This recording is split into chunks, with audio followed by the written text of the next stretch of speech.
कभी सोचा है कि जानवर तो भाई भोजन की तलाश में इधर उधर घूमते हैं, लेकिन पौधे जो एक ही जगह पर खड़े रहते हैं वो अपना पेट कैसे भरते होंगे? चलिए, आज इसी मजेदार सवाल का जवाब ढूंढते हैं। तो यही वो बड़ा सवाल है। पौधे अपना भोजन खुद बनाते हैं। और जानते हैं इस जादुई प्रक्रिया को क्या कहते हैं? इसे कहते हैं प्रकाश संश्लेषण, यानी फोटोसिंथेसिस। और ये कोई मामूली प्रक्रिया नहीं है। ये वो प्रक्रिया है जो हमारे ग्रह पर जीवन को मुमकिन बनाती है। देखिए, जैसे कोई भी अच्छी डिश बनाने के लिए एक रेसिपी होती है ना, वैसे ही पौधों को भी अपना भोजन तैयार करने के लिए कुछ खास चीजों की जरूरत पड़ती है।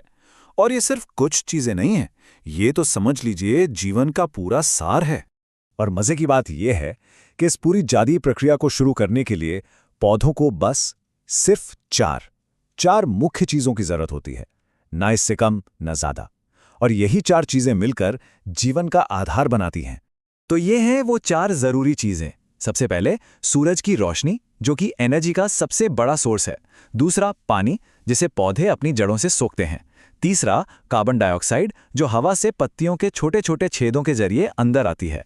और चौथा क्लोरोफिल, पत्तियों में पाया जाने वाला वो हरा पदार्थ जो इस पूरी प्रक्रिया का कहना चाहिए असली हीरो है। अच्छा, तो ये चार चीजें तो पता चल गईं, लेकिन असली सवाल तो अब आता है।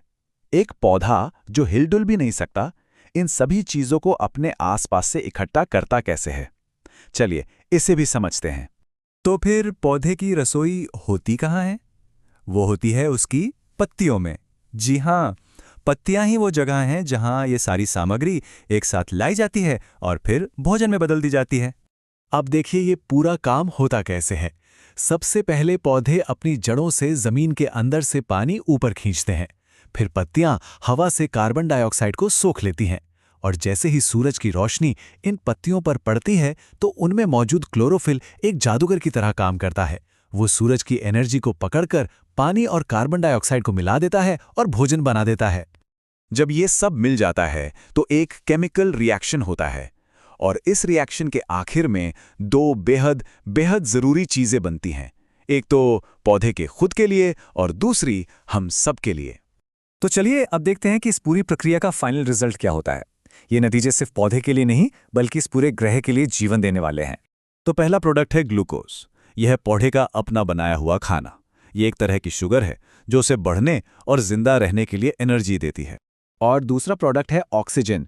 जी हाँ, ये वही गैस है जिसके बिना हम एक पल भी जिंदा नहीं रह सकते। पौधे अपना भोजन बनाने की प्रक्रिया में इसे एक तरह से वेस्ट प्रोडक्ट समझकर हवा में छोड़ देते हैं। तो अगर इसे आसान भाषा में समझें तो पौधे पानी, हवा और धूप जैसी मामूली चीजों को लेते हैं और दो कमाल की चीजें बनाते हैं। खुद के लिए एनर्जी यानी ग्लूकोज और हमारे लिए जिंदगी यानी ऑक्सीजन। है ना प्रकृति का सबसे अद्भुत कमाल? अब ये जो प्रक्रिया है, ये सिर्फ एक पौधे के खाना बनाने तक ही सीमित नहीं है। इसका असर इस पूरे ग्रह पर हर एक जिंदा चीज पर पड़ता है। इसका महत्व बहुत ही गहरा है। और सबसे जरूरी बात, इसी प्रक्रिया से वो ऑक्सीजन बनती है जिससे हम सब सांस लेते हैं। हमारा वजूद सीधे सीधे पौधों की इसी काबिलियत से जुड़ा हुआ है। तो आज हमने क्या सीखा? पहली बात, पौधे आत्मनिर्भर हैं। वो सूरज की रोशनी से अपना खाना खुद बनाते हैं। दूसरी, इस प्रोसेस में वो ऑक्सीजन छोड़ते हैं जो हमारे सांस लेने के लिए जरूरी है। और तीसरी बात, वो पृथ्वी पर लगभग हर फूड चेन की बुनियाद हैं। चाहे शाकाहारी जीव हो या फिर मांसाहारी, सबको ऊर्जा यहीं से मिलती है। और अब अंत में एक सवाल जो सोचने पर मजबूर कर देता है। जरा सोचिए, अगर इस धरती से सारे पौधे गायब हो जाएं तो क्या होगा?